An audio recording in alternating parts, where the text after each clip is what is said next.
Kita beralih ke informasi yang lain.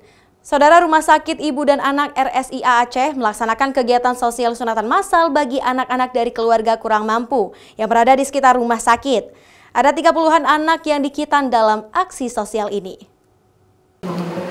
Aksi sunatan massal ini berlangsung di ruang operasi Rumah Sakit Ibu dan Anak Aceh dalam rangka kegiatan sosial membantu anak-anak dari keluarga kurang mampu di sekitar rumah sakit yang ingin berkitan atau disunat.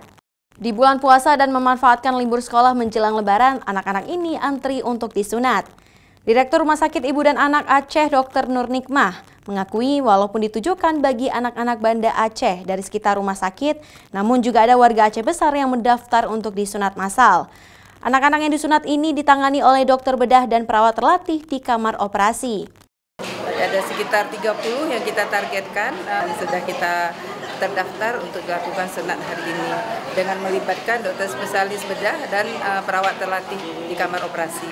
Target awal kita anak-anak yang ada di lingkungan Rumah Sakit Ibu dan Anak seperti dari Punge, Merduati, Blower. Namun karena ada juga yang mendaftar dari luar, kami juga tidak menolak, tetap kita terima. Sementara itu, Ketua Tim Penggerak PKK Aceh, Melani Bustami, mengapresiasi sunat massal ini. Menurutnya, generasi penerus ini harus bersih dan sehat sehingga harus disunat. Dengan adanya ini, anak-anak bisa lebih sehat kehidupannya. Yang perlu kita tahu, sunat ini adalah untuk kesehatan anak. Banyak efek sebenarnya. Saya rasa sunat ini wajib dilakukan secepat mungkin, tidak hanya di umur 10-12 tahun. Kedepan, Melani berharap kabupaten kota lain juga dapat melaksanakan sunat massal ini untuk anak Aceh yang sehat. Mustajab, Kompas TV, Banda Aceh.